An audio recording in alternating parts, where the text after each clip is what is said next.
improvise, adapt, and overcome. Hey, everybody. Welcome to the Carry On Podcast SITREP edition for the week of February the 5th. I am your host, as always, Brad Colbert, the Iceman, and I'm going to do the once around the world, and then we'll check in with the usual suspects, talk about some of the current events that have caught my eye, and will catch your ear. But before we do that, I do want to give a special thank you to my good friends at Stakeholder Prepping. Check them out at stakeholderprepping.com. They've got a wonderful podcast, which I was the lucky guest on a short time ago. That'll be coming up next week for your listening pleasure. They have a website that has some decent equipment for you to check out and a wealth of knowledge for you to digest and listen to. So if you are a preparedness interested party or somebody who is just entering into the preparedness realm or an expert, I think you'll find their website to be very helpful and their information to be extraordinarily so. So let's get right into it. Beverage of choice for this evening is an Islay single malt Scotch whiskey, Kilcan, which I particularly enjoy. It's peaty, it's on the nose, finishes clean, and it is my drink for today. So let's check in with global events, taking a look at CENTCOM. First and foremost, they have the Iran country in their jurisdiction. So as I am sure you are fully aware, things are pretty busy over in that part of the world right now. We have had a Iranian drone take a run at a aircraft carrier, specifically the USS Abraham Lincoln, which is not unusual, not unexpected, stupid on the country of Iran, but also really risky for naval shipping. We have not really seen large swarm drone attacks against U.S. naval vessels, and we haven't yet. This is not a swarm. This is one drone. It was easily intercepted and shot down by F-35Cs based off of the Abraham Lincoln, flying air patrol, basically. It was a Shahed 139 drone, and there has not been a defense against a large swarm attack. But I think that it is a potential. It is a useful asymmetrical warfare tool for a not a near-peer adversary to use, or even a near-peer, and it's very difficult to defend against. I don't think that the United States has a complex and robust counter-drone technology for naval yet, but I know it's being worked on. I know it's being tested, and I'm pretty sure it will roll out here within the next 12 to 18 months with some kind of enterprise architecture. Okay, so what else is going on? U.S. Army sent the 10th Mountain Division Brigade to CENTCOM. They're going to rotate out a guard unit that's already there for OIR coverage. And additionally, we've got Syria reports strikes on ISIS targets. That was early February, late January, early February, recently enough. And that's just to continue pressure on ISIS and retaliation for prior ambushes and strikes. There's also joint naval exercises coming up today with Saudi Arabia, and that's an enduring exercise. The United States consistently does cross-training with a lot of our partners, a lot of our peers, a lot of our friends, interoperability training. It is a way to foment relationships with a lot of these countries. And then in the event that we have to work together in some kind of coalition, and we've done it before. So it's business as usual, with the exception of Iran. They're also, and we'll talk about this in a separate segment, but they're conducting some, small boat harassment, interdiction operations in the Strait of Hormuz. And they've been doing this for, decades, to be perfectly honest. So it is escalating slightly because of the existing tensions between Iran and the United States in that region, but it is not because of it. All right. So let's pivot over to EUROCOM, Europe, Ukrainian, Russia, that triangle. As of today, February 5th, we are conducting U.S. and Russian high-level military-to-military dialogue, explicitly framing how we avoid miscalculations and escalations. There's a lot of shared airspace. And the one thing, even at the height of tensions between Russia and the United States, we have always done is deconflict. We did it in Syria. We've done it in Afghanistan. We've done it in a lot of places so that things don't accidentally spiral out of control. And I've talked about this before. If we're going to strike a target that is not a Russian target, but may have Russian lives, Russian, citizens on the ground, we always give them a heads up. If we're going to overfly Russian territory, not Russia, the country, but Russian occupied territory outside of their home turf, we always let them know. And it quid pro quo, it goes both ways. When we start launching drones and missiles, whether it's Tomahawks, medium range, whatever the case may be, if there's an ounce of risk that could be absorbed by Russia, then we always make sure that we talk to them. Again, Black Sea dynamics, energy grid targeting, a lot of the things that are taking place between Ukraine and Russia has the potential to escalate. And so this is a good thing. We've done it in the past. We're going to continue to do it. So that's what's taking place in Europe Command right now. I'm not going to really get into the discussions about Ukraine and the ceasefire, Russia and their breaking of the ceasefire, or loosely breaking it. They're not literally breaking it, but I don't really want to talk about that in this particular opening segment. We're probably going to get to it in its own standalone here very quickly. Taking a look at AFRICOM, we've got Nigeria. The U.S. dispatched a small team to Nigeria after strikes on ISIS targets. And it's the first real official acknowledgement of U.S. forces on the ground in that context. There is no open source reporting on the affiliation of that small team. But if you read between the lines, small and team, it's probably a unit at least under the command and control of JSOC, SOCOM. That would be my guess. Somalia, AFRICOM, we did more airstrikes against ISIS in Somalia as well as Al-Shabaab. And we coordinated that with Somalia's government. We've talked about that a little in the past. That is continuing. And I think that's a positive step. Our find, fix, and finish kill chain has not gone away, and it will not go away, where ISIS and a lot of the terrorist organizations that we have on our watch list is concerned. We will continue to prosecute those targets wherever they are around the world. And so I would imagine that that's, going to get buried at page 3 or page 4, but, it's still going on, and I like talking about it just to make sure that everybody is keeping score. Indo-Pacific, Indo-PACOM, we have bilateral maritime cooperative agreements and activities inside the Philippines economic exclusion zone. Philippines have had a lot of interaction with China over the Scarborough Shoal. So we are doing a lot of joint sailing and a lot of drills around that area in Philippines economic exclusion zone, sort of just to send a message to China that we stand shoulder to shoulder with the Philippines, that the Philippine sovereignty needs to be respected. And this is basically going to be taking place probably for the foreseeable future, constantly doing this check and balance against Chinese hegemony and their assumption that they own much more of the open seas than they actually do. So I don't know. So that's taking place. There was a agreement that took place a while back to give Australia some Virginia-class submarines, and we have sort of put a pause on that. That is a current story.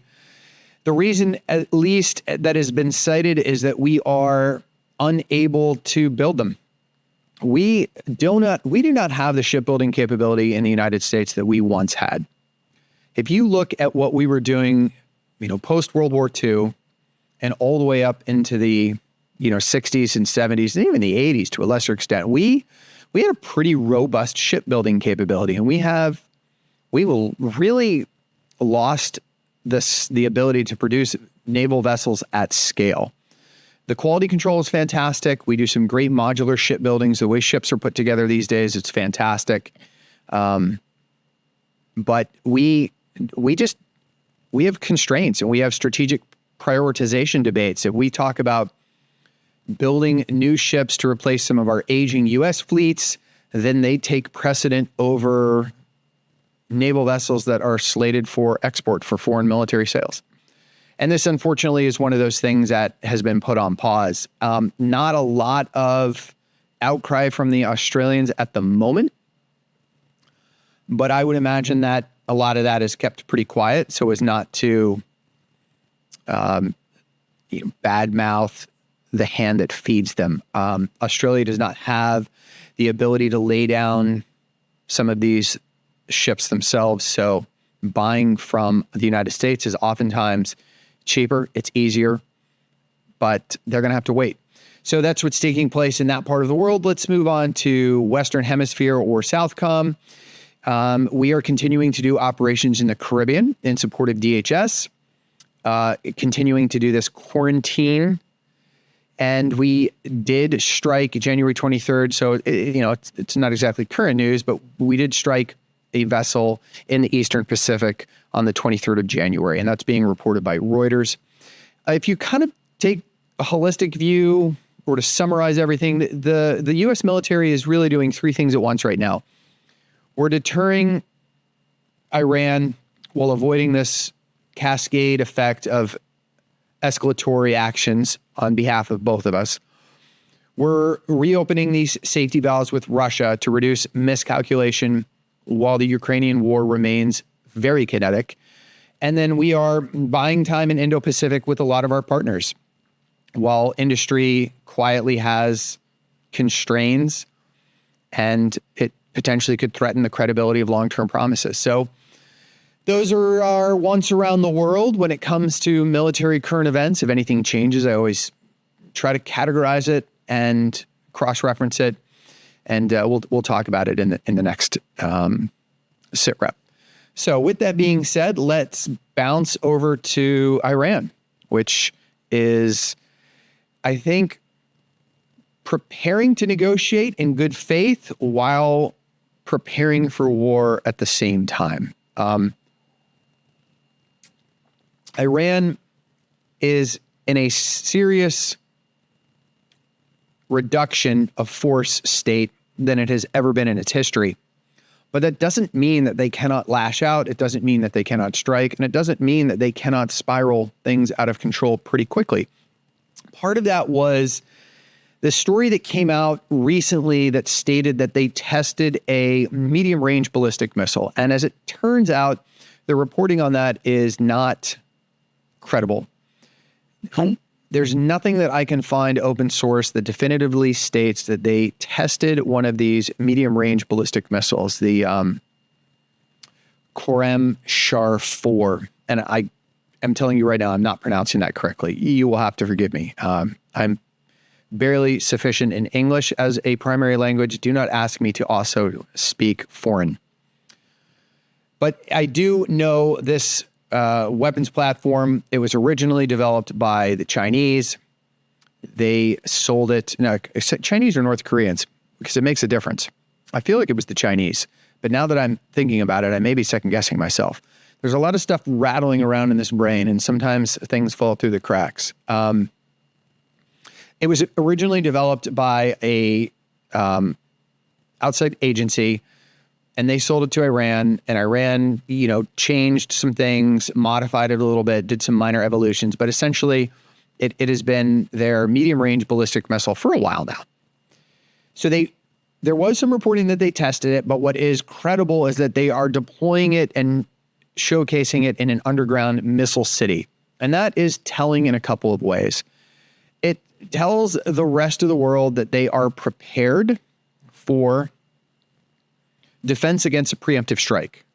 When you put a missile underground in a hardened bunker in some kind of a missile city, if you will, you're signaling that you are expecting a first strike, and you want to be able to defend against that. It's why all of our missile fields are buried deep underground. our nuclear triad, ground-based leg of the nuclear triad anyways. We don't really have a lot of medium-range ballistic missiles that are hardened, but they are also available on naval vessels, either surface or subsurface. So we don't necessarily need to put them underground encased in bunkers, but in this case, that's what they're doing. So if operationally deployed underground, it signals a higher survivability, faster retaliatory readiness, and a more demanding missile defense problem. The other thing that they have done to these that is interesting to note is they have attached a multiple reentry warhead on the tip. And what this does is once the medium range ballistic missile is fired, the warhead breaks into a couple of different independently tracked missiles.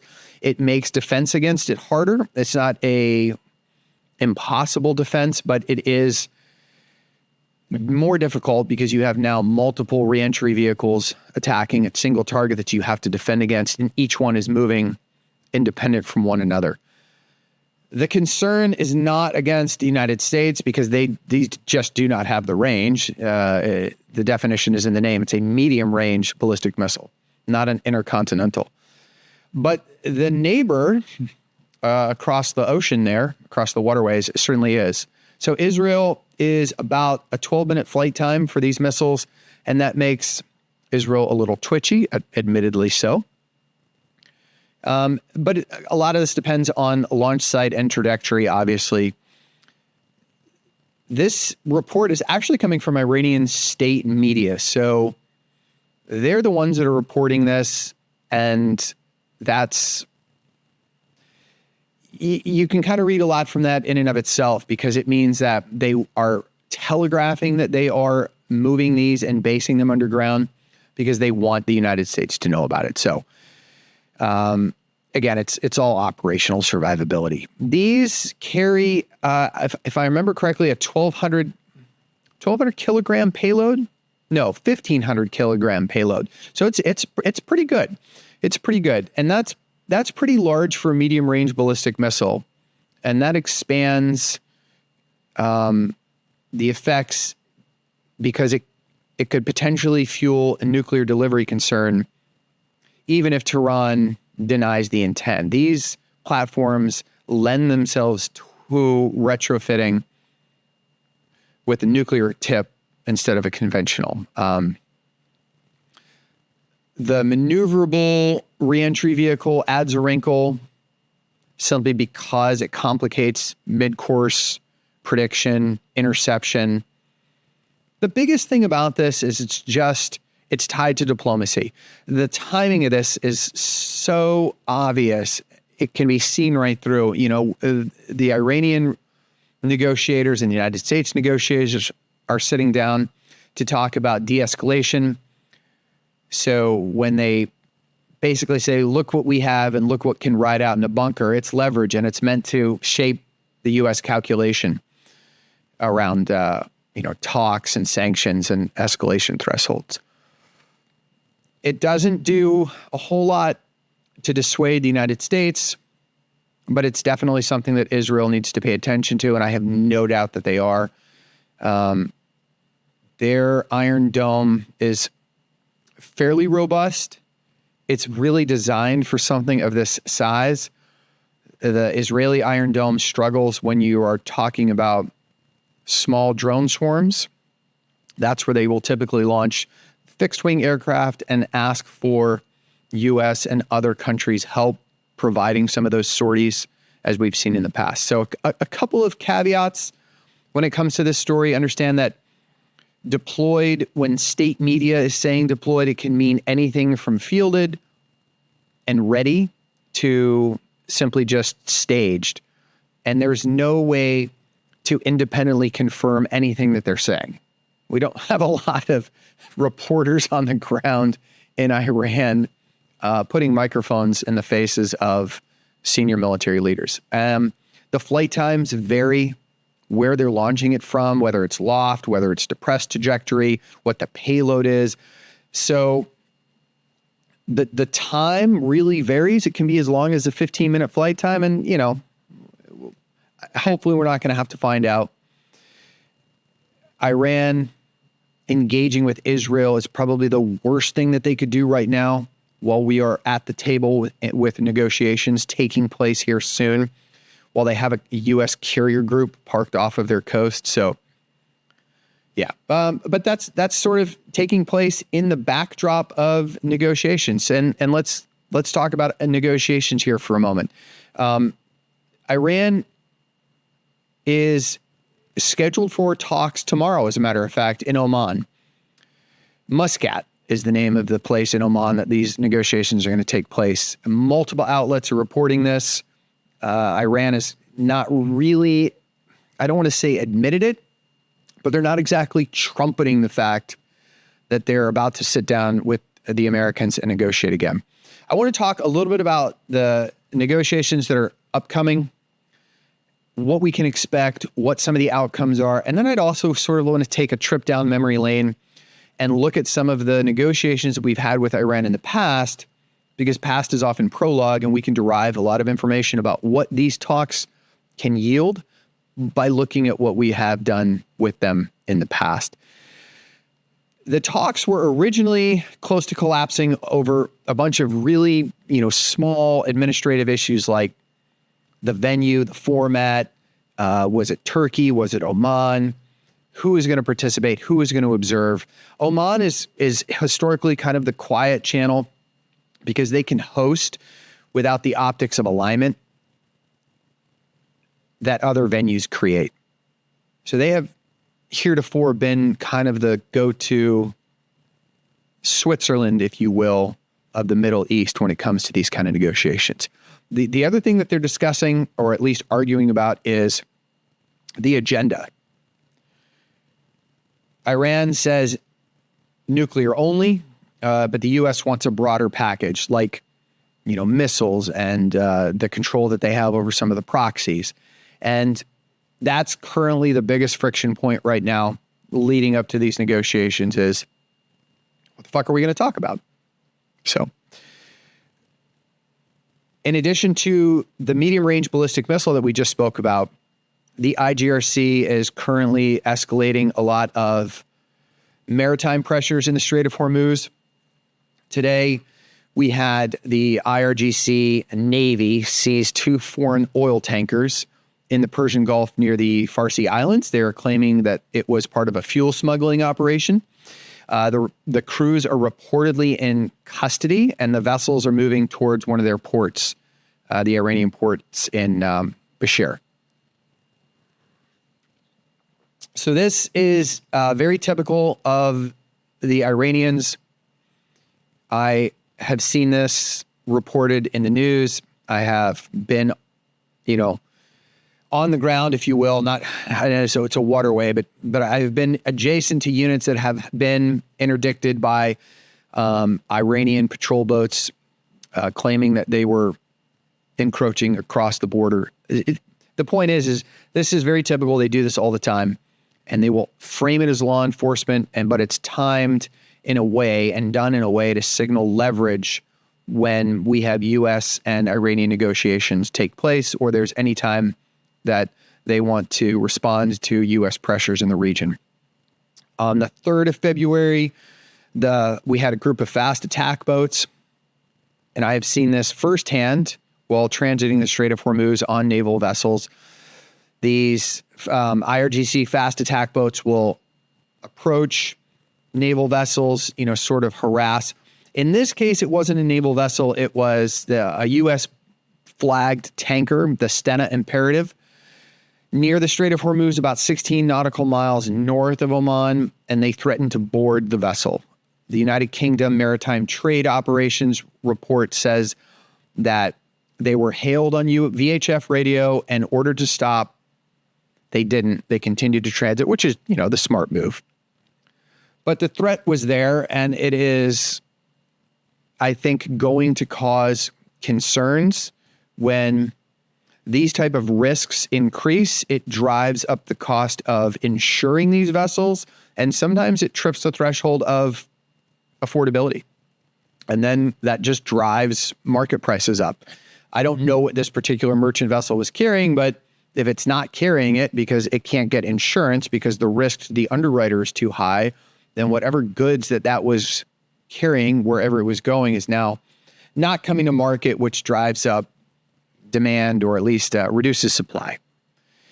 CENTCOM's issued recently public warnings about unsafe IRGC behavior, just overflights, high-speed approaches, weapons trained, all of that forces naval vessels in the area to tighten their rules of engagement, increase their force protection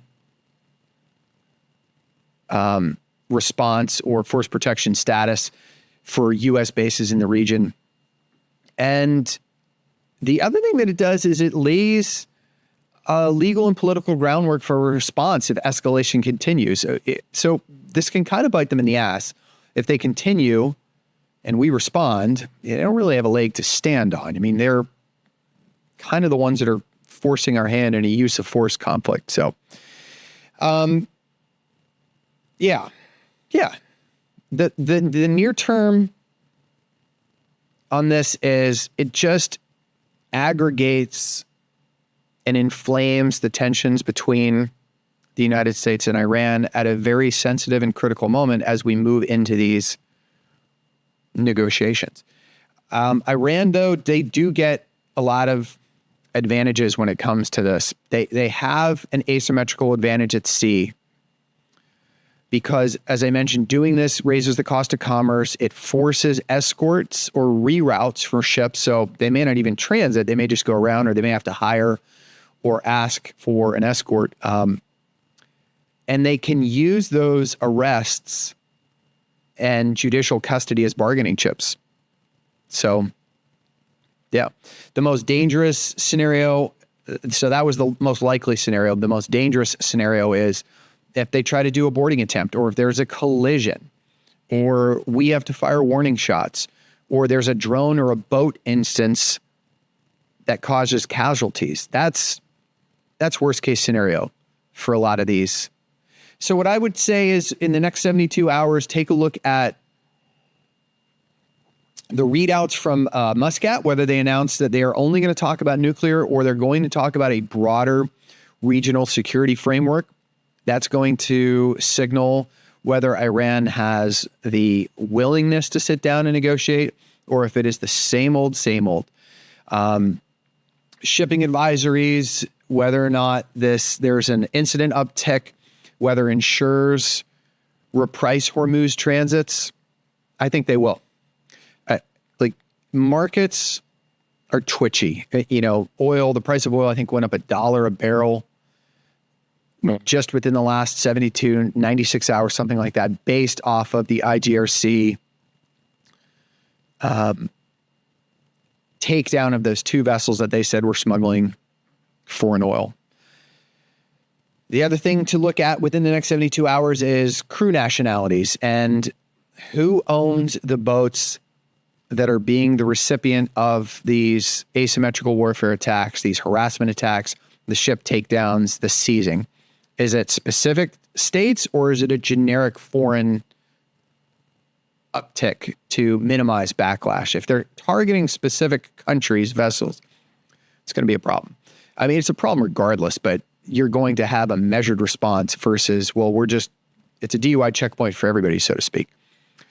CENTCOM, look for language from them declaring the actions of these small boats as unsafe versus hostile intent. Once they start using hostile intent, that's a major escalation marker because it opens the window to the immediate next step, which is lethal force. If a U.S. Navy vessel transiting the Strait of Hormuz, regardless of size, can articulate hostile intent, they're going to shoot the attacker. They have a duty to defend themselves and defend the vessel. Then it could potentially cause escalation. So a couple of caveats for this one. I would say the Iranian narrative on the fuel smuggling, it omits strategic motives, and it's kind of the standard legal cover that they use. So I don't know if it was genuine fuel smuggling. I sincerely doubt it. But that language masks the real strategic intent. So I think we're going to have to wait until we can understand exactly why these vessels were targeted and what the true intent behind it was. And until we can get that information, we really don't know what their true motives are. Some of these details, like the exact coordinate, the actors in each incident, they can be blurred by inconsistent initial reporting. It's usually the cleanest baseline when it comes from the UK MTO, but it takes a while to get out there. And it has, because of that delay in reporting, it has the chance to be misreported. So that's what's taking place currently. We have upcoming negotiations in Oman, and we have a lot of disagreement about what the topic is going to be. And meanwhile, while all that's taking place, we're dealing with some drone overflies and some small boat stuff. So let's take just a quick trip down memory lane and look at some of the previous negotiations that have taken place with Iran, what's been historically effective, what has not been effective. They have a repeating pattern when it comes to Iranian negotiations. They work when the scope is very narrow and verification is concrete and leverage is symmetric. For example, the last two administrations and the nuclear reductions that the U.S. has levied against Iran, when they were limited in scope with enforceable, verified inspections from the Atomic Energy Agency, and the leverage was symmetric with sanctions, then it worked. It fails when the deal tries to solve everything at this one size fits all, when they just start really including everything in the kitchen sink. That is when domestic politics in Washington and Tehran swing. And then there's a lot of these side conflicts that get in the mix, proxies, shipping, hostages. Okay. So let's talk about that. 1980-81, Algiers Accords, specifically negotiating for the release of the hostages. I will tell you that they were released the day that Reagan was sworn into office, because they knew beyond the shadow of a doubt, because Reagan had already campaigned on that if they were still hostages when he took office, that there was going to be a direct response. The Iranians may not be the sharpest bulbs in the bunch, but they're glowing a little bit, and they were released immediately once he was sworn into office. But that U.S.-Iran deal, mediated by Algeria to release those U.S. hostages, it also included unfreezing assets and the creation of the U.S.-Iranian Claims Tribunal. So it wasn't just simply release it or else. It was very effective for immediate deliverables, such as the hostages were released, claims mechanisms established, and it wasn't exactly a relationship reset, because it's hard to come back from you had our hostages for 444 days. But it was effective. The lesson here, I would say, from that is Iran will sign if the bargain is explicit and face-saving, but it won't automatically change Tehran's strategic position. Fast forward to 2003, 2005, we had the European Union 3 talks. So it was UK, France, and Germany.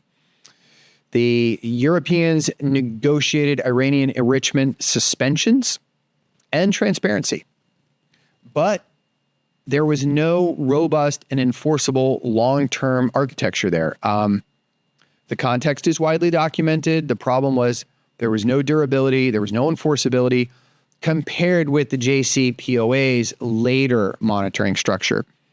So this slowed down their enrichment, but it did not. It had no durable constraint.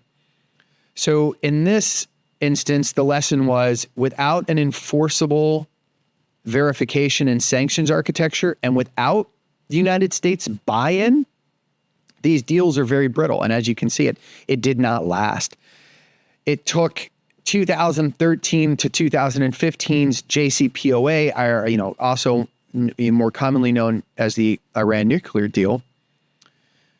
It was the benchmark for this foreign policy, or this State Department policy of it works until politics breaks it. And it broke under Trump. He didn't like it. He thought it was a shitty deal. And in many ways it was.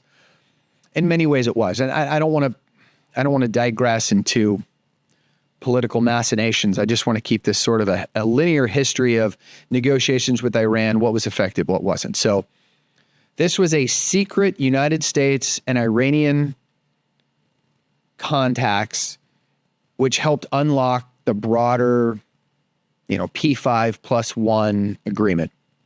And when implemented, it achieved much tighter nuclear constraints on Iran.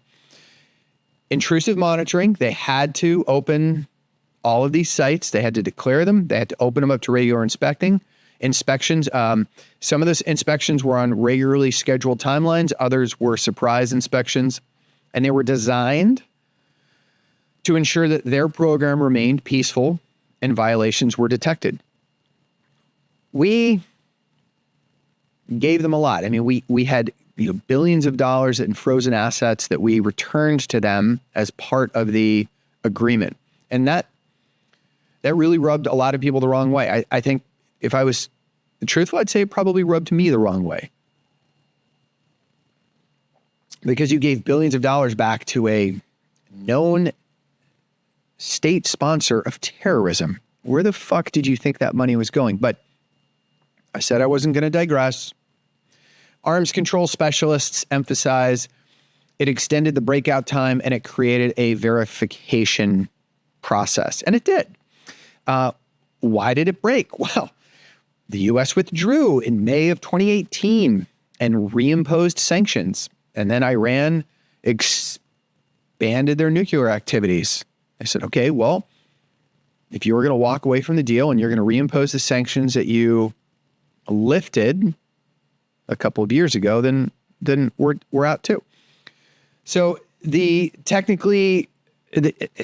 was technically effective while both sides complied. But as I said, it's politically fragile across administrations. And that has always been the risk when you negotiate with the United States, is that the negotiation, it may not last the current administration. And ratification of foreign treaties is supposed to be an act of Congress. And once a treaty is ratified, it's supposed to be irrevocable unless Congress decides otherwise. But in practice, that has shown not to be the case. And I am not a constitutional scholar, although I do play one on radio. That is the way that I understand it. So happy to admit that I'm wrong, and please write in and tell me otherwise. But the lesson with this one was that with Iran, effective is usually compliance-based. It's not trust-based. If the enforcement and political continuity collapse, then the agreement collapses. And then that was the big takeaway there. That brings us kind of up to 2019 to the present. We have mini deals. We have prisoner swaps. Tactically effective, strategically limited. So essentially, what is it taking place recently? You have these periodic narrow exchanges with Iran to sort of de-escalate, often between intermediaries. And that's what's taking place currently, or will tomorrow, to manage spikes. So sanctions waivers, shipping incidents, proxy flare-ups. And it is effective at stopping bleeding, but it's poor at producing a stable end state, because you're really just plugging holes in the dam. And these are little Band-Aids. Iran is very comfortable operating in a world of managed escalation. That they're almost wrote the book on it. So things like what's going to happen tomorrow, really, it's a pressure valve. It's not a peace treaty. You're never going to get that from Iran. This is a country that has repeatedly called for, death to America, death to Israel. Don't think that the rest of you are off the hook. So if you're a Western democracy, Australia, the United Kingdom, France, Germany, Canada, I could go on. you're included in that too. There's just only so much room on the sign for them to write. So it's usually just death to America. The JPOA's effective end state is now in dispute because Iran declared the JPOA effectively terminated on October of 2025 amid wider tensions and Atomic Energy Administration friction or agency friction. So negotiations now start from a worse baseline because there's less trust, there's more nuclear capability on behalf of Iran, and now there's more regional friction based off of everything that's taken place with the protests, the strikes last summer. The conditions that tend to produce effective outcomes when negotiating with Iran are single issue focus. So whether it's hostages being released, nuclear limits, you cannot go into negotiations with Iran with a solve Iran mindset. It doesn't work. And you need hard verification, whether it's IAEA access, monitoring, or measurable caps. It has to be verifiable.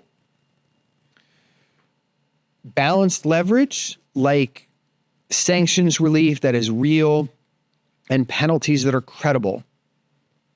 Ambiguous and unenforceable doesn't work. You need durability mechanisms that survive leadership changes in the United States or at least reduce the incentive. That can be tricky. And that goes both ways. The durability mechanisms has to survive leadership in Iran as well. But you're talking about a regime that for the most part is elected for life. I mean, yes, they have elections. Yes, they have a quote unquote president, but the Ayatollah is truly the ruling post in that country, and he's adopted for life. Things that will wreck talks when we're talking about negotiations with Iran are mission creep or scope creep. So, you talk about nuclear, but then you add on missiles and then proxies all at once. It's going to tank it. Domestic political volatility in the United States. So if an administration changes or Iran somehow has a hardliner rivalry, what would a more authoritarian regime look like in Iran? I don't know. Probably a lot like North Korea, I would imagine. Things like what's taking place in the Straits of Hormuz or in the waterways surrounding the Gulf. This side theater escalation, the shipping seizures, the proxy attacks. It works tactically, but it poisons trust strategically. So it's something that is also going to tank negotiations if they can't stop these fucking drone attacks and these boat harassment techniques on civilian shipping. U.S. Navy vessels are used to it. They can handle it, and they are really good at sort of restraining any kind of response. And it usually means it results in, at least in my experience, as Iran just backs down when we're talking about these small boats. The effectiveness, I guess the bottom line is effectiveness. It depends on the metric. Are we talking about nuclear risk reduction versus stabilization? Are we talking stabilizing the relationship between our two countries again? The JCPOA probably scored highest on the first and low on the latter two. Did not normalize relations. It did not stabilize the region, but it was effective in reducing their nuclear risk. And then I think it's important to also remember that a lot of these outcomes are inherently unobservable. So evaluations require and rely heavily on verification regimes and Atomic Energy Agency reporting for what can be measured. So that's kind of a history of some of the major negotiations that have taken place with Iran. We will probably not find the outcome until over the weekend or at the very latest midweek. These are not going to be simple negotiations that take place. And I don't know what kind of frame of mind Iran is going into these. What they have said is it is limited in scope to nuclear proliferation. They're not willing to talk about anything else. But when they actually step foot in the venue, that's liable to change, and we'll see. I am pragmatic.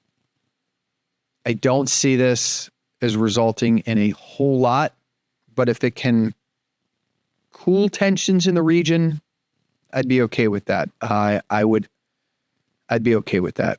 I think that the United States has its hands full at the moment in a lot of other arenas. And this is not something that we need to be pouring attention into right now. It's probably going to spiral out of control again. But I tell you, I really wish that we would just remain laser focused on the end of 2027 and the anticipated takeover of Taiwan. I promise you I'm not wearing a tinfoil hat tonight. I promise you. I think it's reliable. I think it's prescient. I think it's coming. At some point, we're probably just going to have to do an entire segment on China and taking down Taiwan. And speaking of China, that brings us to my next topic, which is, if you watched the news over the last week or so, you may have seen a story announcing that Xi Jinping relieved from duty, fired? I don't know what you would call it. I mean, they are both military officers, so the correct term would be they were relieved of duty. But when you're talking about the PLA, the People's Liberation Army, it's an army under a communist regime.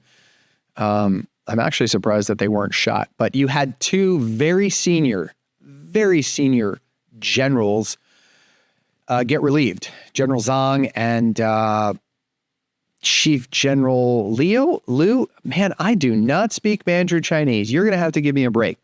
It is spelled Liu. And do not ask me to pronounce their last names. I won't do it. It's going to take a lot more scotch before that happens.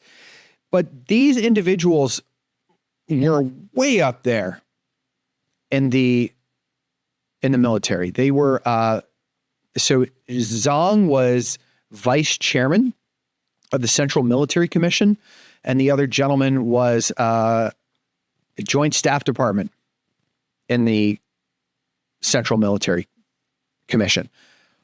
That would be analogous to relieving a service component commander or somebody on the Joint Chiefs.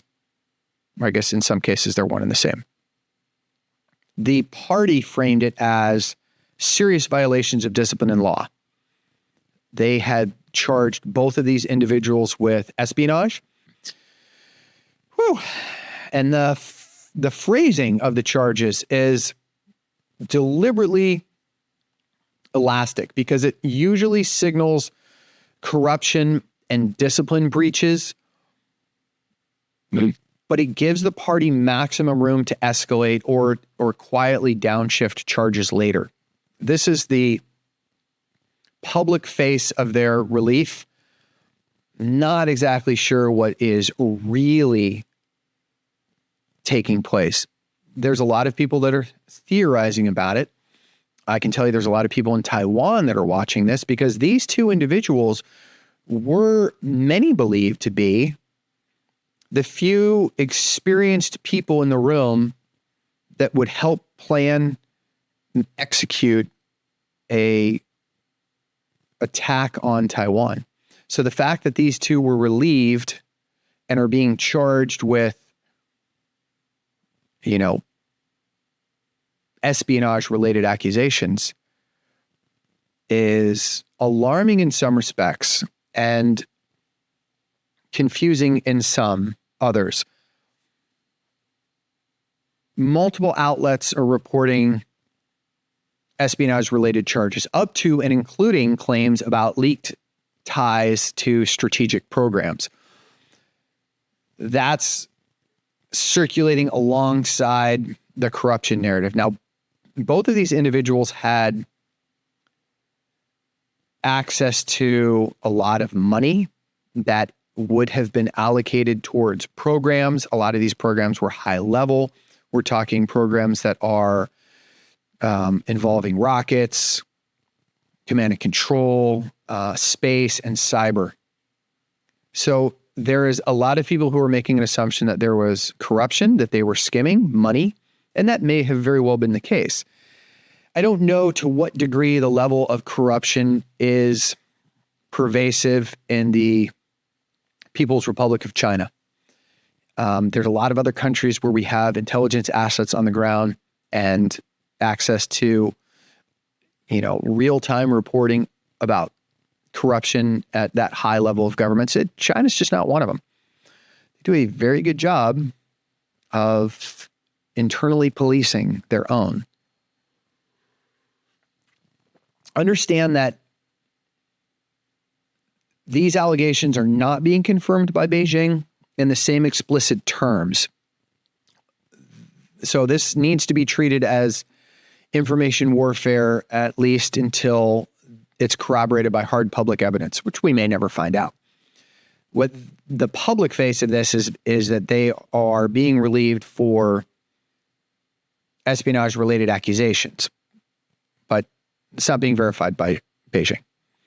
So Zhang this guy's not a random theater commander. His dad was a general. He was born in 1950. He is way up there in the People's Republic of China, PLA, People's Liberation Army. If you didn't know, by the way, and I've mentioned this before, but I'll say it again, the PLA describes everything. So there's the People's Liberation Army, and there's the PLA Navy, and there's the PLA Air Force. It gets kind of confusing. He's described, though, as central to Xi's control of the gun, right? This sort of the man with his finger on the button. And removing or investigating somebody at this altitude, it signals that loyalty is conditional and proximity is not protection. I think, and many others do as well, that both of these individuals were either becoming more popular than they should have or being seen by Xi Jinping as disloyal, and he was tightening house. He was cleaning up. Much the same way that North Korea does. Be very careful if you're a general in North Korea. Be good at your job, be popular, but do not outshine the number one person or you're going to be shot. This whole thing sits inside a longer PLA purification wave. So in recent years, we have seen repeated purges across a lot of sensitive modernization portfolios that the same programs that I mentioned earlier. And the Pentagon's assessed that corruption and investigations and removals likely disrupted modernization progress towards a lot of these goals. These individuals and the ones that came before them that were also purged were shepherding a lot of the PLA's modernization efforts. And all of this is marching towards an anticipated 2027 invasion of Taiwan. So that's why Taiwan is scratching their head about this and looking at this very closely, because they're asking themselves, does this accelerate a timeline towards invasion? Does it delay it? Does it off-ramp it? What impacts is it going to have? I don't know. But in any high security military, actual compromise is plausible. We have it happen in the United States. A lot of others happen. But espionage, it's also the perfect moral weapon because it turns a potential rival into a traitor, not just a corrupt official. And that justifies a very extreme measure and scares the entire officer corps into self-policing. You want to scare the shit out of your troops, you line one of them up and you shoot them, because you are going to make everybody scared that they may be the next one shot. It's what the Romans did. It's where the term decimate comes from. Decimating. The PLA's modernization is a procurement and promotion machine. Where there's rapid spending, there's always going to be corruption. And multiple analysis emphasize that the PLA's long-running vulnerabilities in promotion and acquisitions is exactly the pressure points that Xi has repeatedly targeted. So I have no doubt that there is most assuredly a level of corruption at this echelon, but it's very interesting that he would relieve two of his most senior generals. But, I mean, Xi's strategic problem, it's very, very simple. You can't execute a Taiwan contingency or deter the United States with a force that you don't trust, especially when you talk about rocket forces, command and control, space, and cyber, as well as joint logistics. And there's a lot of analysts who feel that that's all this was. You know, the corruption charges, the espionage, the rest of it is that's the official party line. That's window dressing. A lot of people were theorizing that this was he is cleaning house. He is making sure that people are loyal. The Department of War has highlighted and reported a major reorganization in China's information warfare architecture. For example, they dissolved the Strategic Support Force. They created a new force. If you didn't know, the Chinese military, the PLA, has units who do psychological warfare just like the United States military does. They have units that do cyber warfare just like the U.S. military does. The difference is in how both of our countries employ them. Our military uses psychological warfare, psyops, psychological operations, as a component of theater war, as combat. It's an enabler. You know, in Iraq in 2003, they dropped hundreds and hundreds of thousands of leaflets, these kick-ass little pieces of paper into Iraq, telling the individuals in that country, you know, basically, don't shoot at us, lay down your arms, turn over your weapons, a whole bunch of stuff. And China uses that same psychological operations against everyone in a peacetime modality. They do it. Disinformation warfare in social media is rampant. And briefly allow me a quick digression here, because I think it is topical. Part of the problem and the vulnerability of U.S. society is the fact that we silo so massively when it comes to where we get our information from. Most Americans live in this really insulated echo chamber. And because of the way that the algorithms work, whether it's TikTok, you know, X, Facebook, Instagram, it doesn't matter. It targets information towards your personal likes. And if you are, and I'm just picking at random, so if you happen to be a left-leaning liberal, you will consume content that is confirmation bias. So if you're right-leaning Republican, you tend to stick towards certain topics, certain news sources. And China knows this. Russia knows this. Our adversaries know this. And so how easy is it to foment false narratives when you just create hundreds of thousands of pieces of information, data, targeting your particular demographic of interest? And because critical thinking apparently is a dying art, you don't read anything that disagrees with your ingrained bias. Okay, let's get back to China, shall we? Now that I have disenfranchised at least some of you. For God's sakes, just read different sources. Okay, that was the takeaway. Support. So you had all these purges.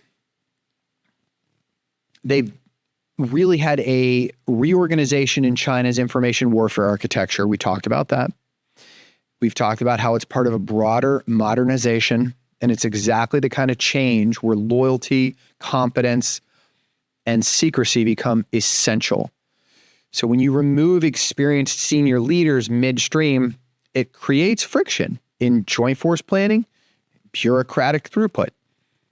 And so even pro PLA analysts, I want to make sure I get this right.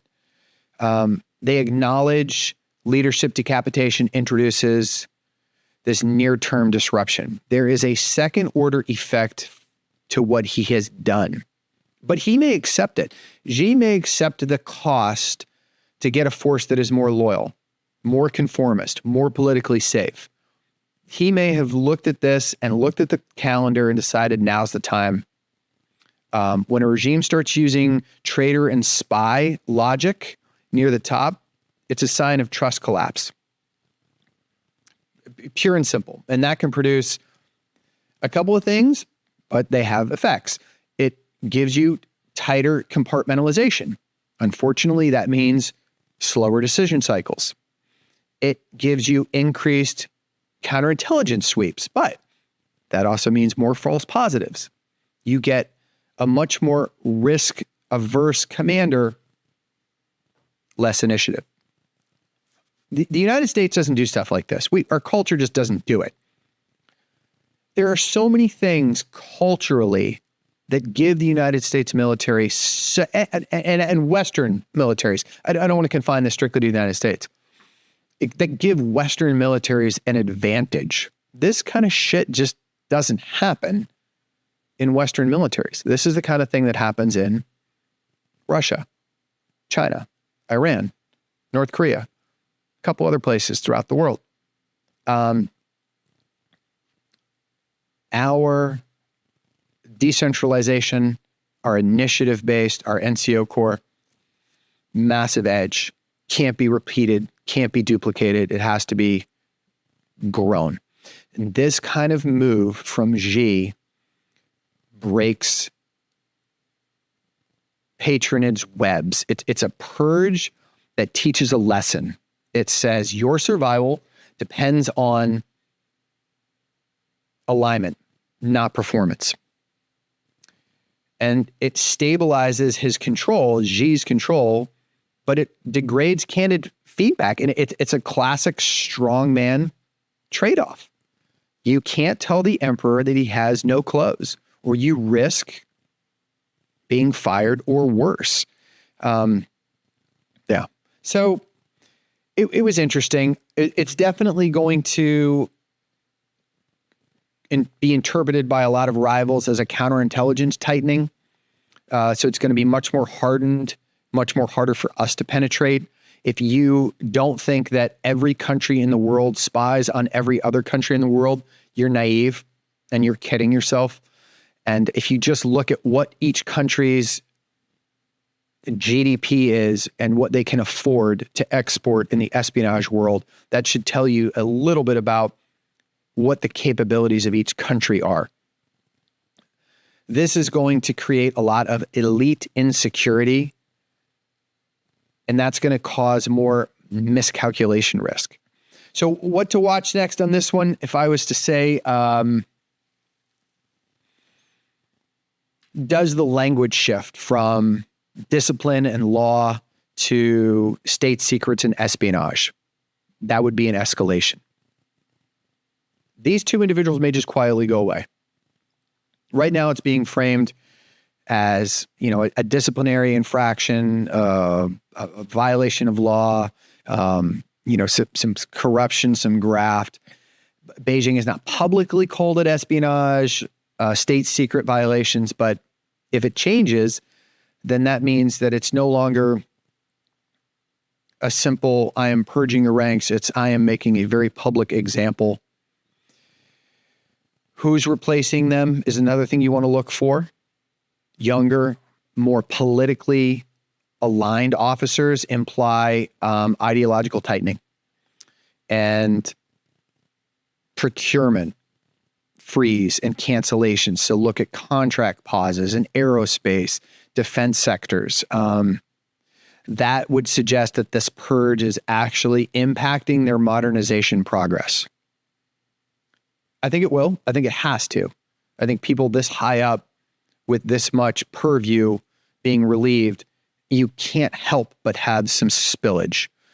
And then I would very much like to continue to watch the Taiwan Strait operational tempo to see what impacts there are on that. So that's what's taken place in China over the past week or so. I'm going to continue to look at this. This is something that is not going away. The People's Republic of China and their absolute laser focus on Taiwan is, I think it's just going to be the line du jour for the next 18 to 24 months. And I'll be here, glass of whiskey in hand, ready to report on it. So before we wrap up this evening's broadcast, as I am often fond of doing, going to invite my friend and producer, Jason Maris, into the conversation, see if he has any questions for me that I can offer up an opinion on. I don't really have much to expound on here or ask. I feel like you've covered what you've covered pretty thoroughly. Okay. Yeah. I do think that the Iran thing is interesting. You know, the push to escalate, it seems kind of tied around Trump's pumping the brakes and them feeling like they're testing the waters. You know, meanwhile, it seems that, you know, Israel is wanting some autonomy in striking whether or not we do anything or not. And so that would be the thing to keep an eye on, because that could actually escalate things pretty quickly if that were the case. Yeah. Yeah. I don't think they will. I don't think that the administration is going to allow, not that we have Netanyahu on a leash, but I think that if Trump calls him and says, listen, buddy, now's not the time, I'm pretty confident that Netanyahu would respect that request. Yeah, I would think so for sure. But I mean, he seems like while he's got his defense system restocked and in place, that he's pretty anxious to do something, for which he has been for, you know, a seemingly long time. So it'll definitely be interesting to keep an eye on. That's for sure. Yeah. 100%. And China, just like you said, they have this laser focus on Taiwan. I have a hard time seeing the play here. You have a much better, you know, idea about that than I would. So, you know, the Taiwan situation is just so ambiguous to me as to like the plausibility of like the actual strike and when that's going to be, you know, considering everything else that's going on in the world. It just seems strategically like China always just kind of drifts into the shadows and waits, you know. And what is going to be the catalyst? They definitely look at a calendar while we look at our wristwatch. I've said that metaphor many, many times. That's not really a metaphor.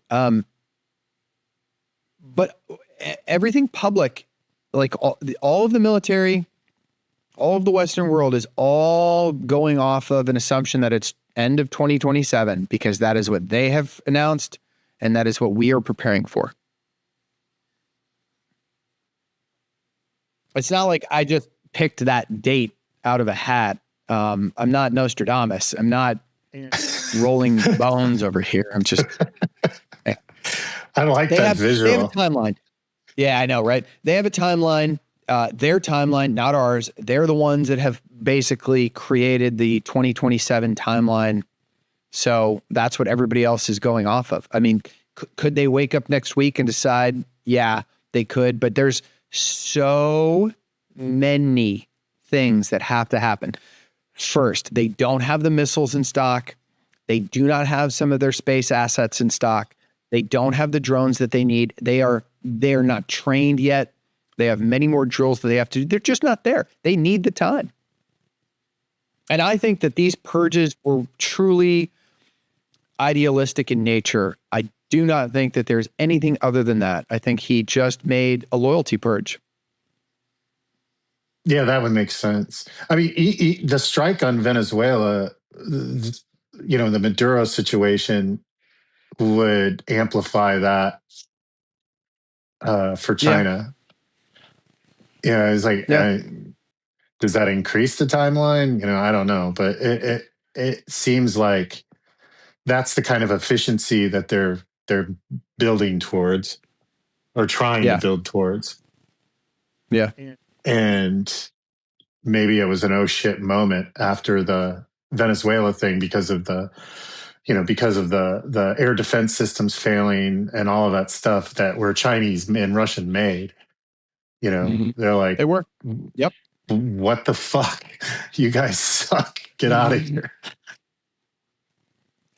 We like I laugh because every time we talk about Venezuela, all my mind can do is go to that news report and video where they were like, the SF guys had laser weapons and some kind of high-tech weaponry. How else could they have killed so many people so fast?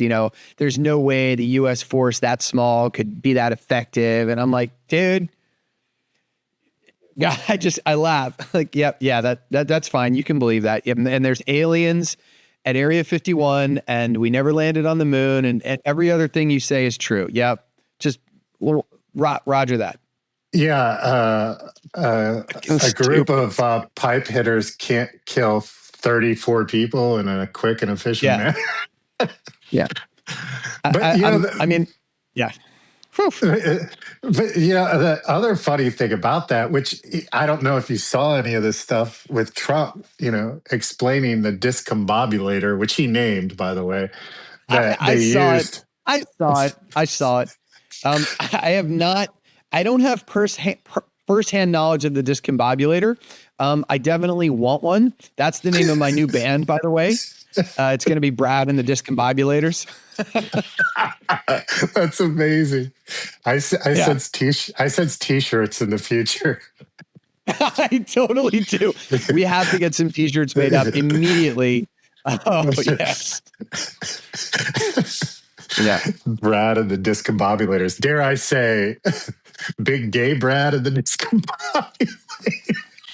Look, man, why do we got to put labels on everything like that? Why? What?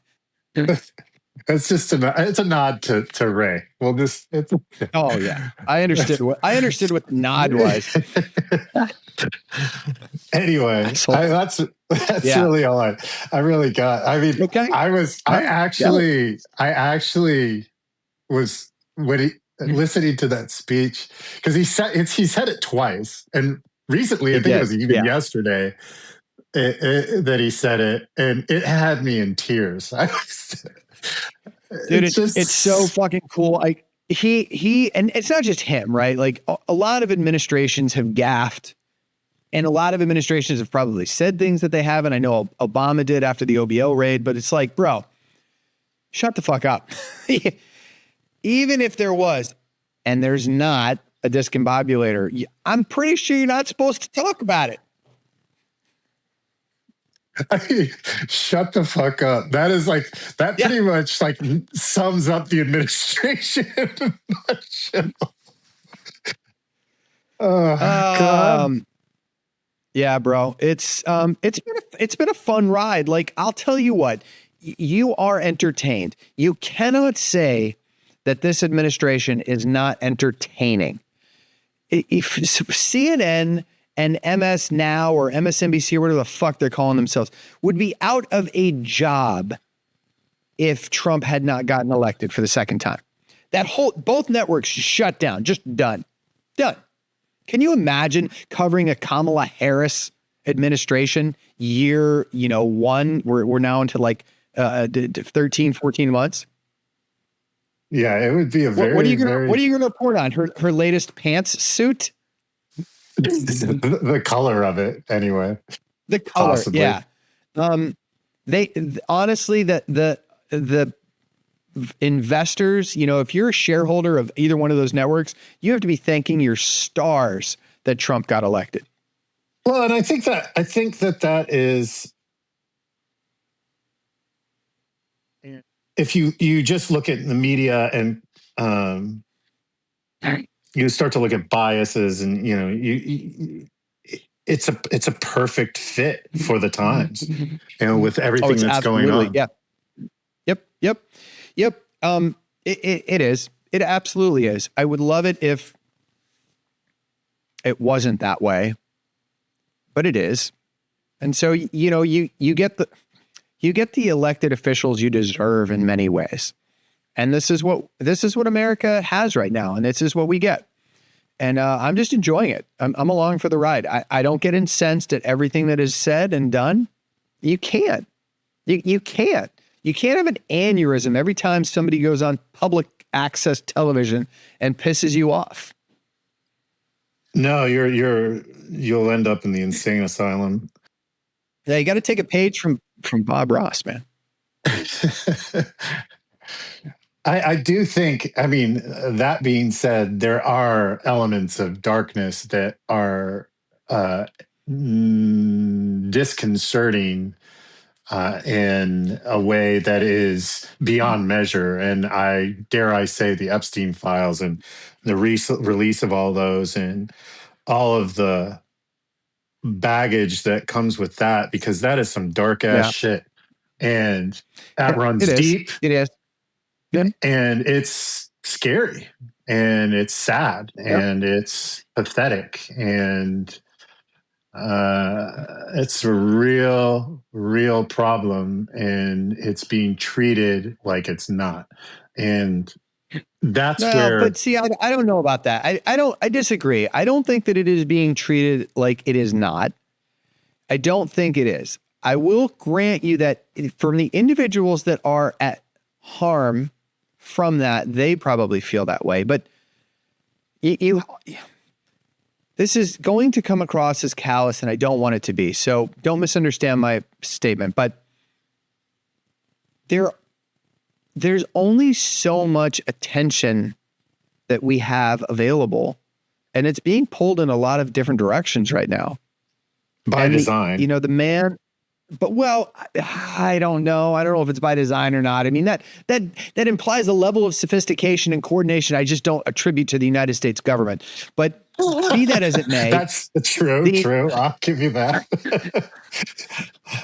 be that as it may, the Epstein issue was adjudicated in a court of law and will continue to be so. I have faith that the justice system will work, and that these victims will have their day in court. I don't need to adjudicate it in public opinion. I can appreciate your positivity in that, and I'll leave it there. We have to give faith and trust to our institutions. If we don't have a society. It's just a shame at the turtle's pace in which it has moved. Yes, I grant you that. And all of the promises that were made, and all the campaigning that was done and run on, and all of the lies. Justice is blind; it is not fast. Yeah. And a campaign promise is not law. A campaign promise is the shit that I ran on for class president in elementary school, which was longer recess and free pizza. Well, and that's true. I mean, campaign promises, it's the cliche for lying. Yeah. You just, it just feeds on people's need for like the truth, and like they want to believe, so you give them exactly what they want. And apparently in this instance, they thought that this was the person that was going to deliver it. And he definitely was not. Well, I don't know if he was or if he wasn't. It will come to light. Everything eventually does. The one thing that the United States cannot do with any degree of fidelity is keep a secret. If there is culpability to be found, it will come out. It will. I mean, that's just human nature. And we have a culture of free press. Some people can argue that, fine, but we do. We have free press. We have investigative journalism. And honestly, the incentive to investigate this in many cases is political advantage. It's financial advantage. You be the first one to break some bomb in the Epstein file, you're going to make a mint in broadcasting or in print media or, whatever your platform is. You are going to have tremendous political leverage. You are going to have notoriety and fame. And if nothing else, if it wasn't journalistic integrity that drives you, it's one of these other ones. Either way, the truth is going to come out because that's just the way that human nature works. And our system enables it more than any other system on the planet. Yeah, I mean, I agree. I mean, my favorite saying is duration is the measure of truth. I believe that. I think that in these times, it's an instant gratification society, and so maybe that's what's amplifying it in a way too. That it's 100%. And people are not. God, I sound like a broken record today. They're incapable of applying any critical thinking. Get out of your fucking echo chamber and listen to a challenged viewpoint. You just got to wait. God, hold on. I got to tell people to get off my lawn. Okay, that's done. Because I sound like an old man. We used to look things up. Remember? Yeah. This is a reoccurring theme. We talk about this a lot. All the time. It's so maddening that it's just, we used to, I would ask my father or my mom a question and they knew the answer to those assholes and they would go look it up. And so there I would have to trundle off to the encyclopedia, which, by the way, for some of our younger viewers, they were a series of books, A through Z, where you would look information up. Now, you pick up your phone and in 2 seconds, an AI algorithm is going to spit out an answer that may or may not be right. But in the act of looking it up, you retained the information more because you worked for it more. You had to learn it, not just read it. You had to learn it. We don't do that anymore. We want it instant. And I think you hit it right on the head, Jason. People are upset about the Epstein as a topic because it is moving so slow. What they seem to forget is that's how oftentimes the justice system progresses. It is slow, but it is methodical. And I'm sorry, in this case, you can call me optimistic, but I have to believe that it will work. It's not perfect, but there is no alternative. Yeah. That's what I like about you, Brad. You're hopelessly optimistic. Nah, that's a lie. I am cynical. I am a cynical asshole. Okay. I'm not optimistic. I'm pragmatic. You're a cynical asshole. That's the difference. I am cynical. But I have faith. I have faith in the country. I have faith in our institutions. I have faith in the justice system. I think it will work. I believe in it. I have to. Because if you don't, this doesn't work. This democracy that we're a part of, it doesn't work. Yeah, no, I agree 100%. And on that note, I think the big gay Brad and the discombobulators is done for the night. I'm done for the night. All right. So that is our SITREP broadcast for the week of February 5th. I hope that you have enjoyed it. And if you are extra generous, please feel free to visit our Patreon and show some of that love. At the very least, like us, subscribe to us, spread the word. We have a tremendous number of guests that are coming up on the horizon. Each of them, I think, are going to be fascinating in what they have to talk about and share. And until next time, I am your host, Brad Colbert, the Iceman, reminding everyone to stay frosty. Improvise, adapt, and overcome.